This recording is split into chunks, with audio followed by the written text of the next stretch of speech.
Fed finds biggest U.S. banks strong enough to survive shock. Washington, AP. The Federal Reserve says that all of the 35 largest U.S. banks are fortified enough to survive an economic shock and keep on lending. Banks' hypothetical losses from credit cards increased in the latest stress tests, however. The first round of the central bank's annual stress tests, released Thursday, shows that as a group, the 35 big banks have benefited from a steadily recovering economy to gain strength and build up capital buffers against unexpected losses. It was the 8th annual checkup for the banks, mandated by Congress after the 2008 financial crisis that triggered the Great Recession. Ad choice advertising and red invented by Teads. The Fed said it applied its toughest ever, severely adverse, scenario for the economy in this year's tests to see how the banks would fare. The hypothetical scenario calls for a severe global recession and a U.S. unemployment rate of 10%, compared with the current 3.8%. The stock market plunges 65% by early 2019 amid surging volatility under the scenario. Advertisement. The banks include J.P. Morgan Chase. The tested banks all have at least $50 billion in assets. Together they represent about 80% of the assets of all banks operating in the U.S. They were tested to determine if they have sufficient capital cushions, even if hit with billions of dollars in losses brought on by a financial crisis and severe global recession. The severely adverse scenario showed a total of $113 billion in projected losses from credit card loans for the banks, up from $100 billion in last year's tests. In addition, the sweeping new tax law enacted late last year hurt test results for some banks, by reducing their capital because of accounting changes.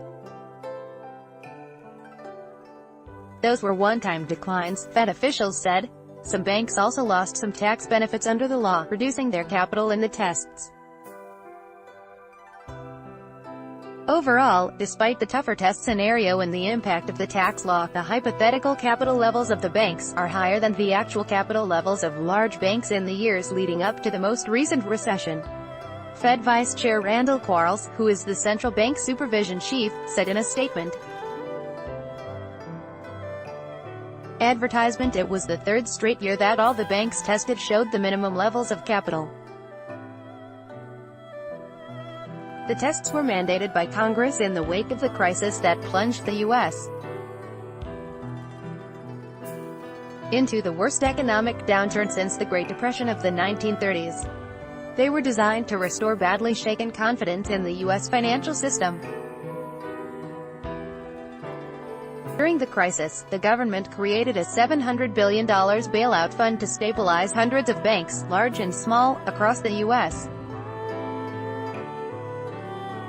Nearly a decade later, banking industry profits have been steadily rising and banks have been lending more freely. The most critical tests for the industry come next week. That's when the Fed will announce whether it has approved banks' requests to increase dividends or buy back their shares. Those results will be based on how each bank would perform in a severe recession if it took those dividend or stock actions. The tests compare the losses projected for each bank with its capital reserve. The Fed said Thursday that under the severely adverse scenario, the 35 banks would suffer combined loan losses of $578 billion. That's up from $383 billion in losses for 34 banks last year. The Fed said the losses would reduce the bank's high-quality capital from 12.3% of its loans value in the fourth quarter last year to a hypothetical 7.9% at the end of 2018. That level is below last year but far above the 5.5% that the banks held at the start of 2009, soon after the crisis hit, the year the first stress tests were conducted. Advertisement: all the banks can now amend their plans on dividend payments and stock buybacks to win Fed approval before it announces its decisions on those issues next Thursday. Increasing dividends costs money, and the government doesn't want banks to shrink their capital reserves, making them vulnerable in another recession. In last year's second round, the Fed gave Capital One's plan only conditional approval and 6 months to revise it.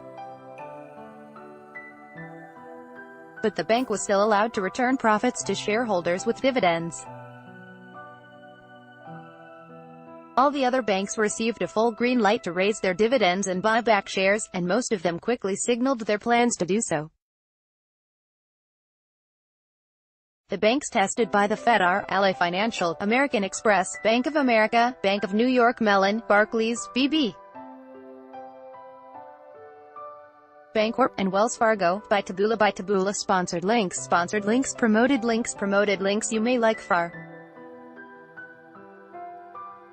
Game. If you're over 30 and own a computer, this game is a must-have. Throne, free online game under Babel. This app teaches complete beginners a new language in 20 minutes at Bablando. Save70.com. Flights in Singapore at ridiculously low price. Save70.com. Mundo I-Candy. Top 20 most expensive dogs in the world. iCandy Undo.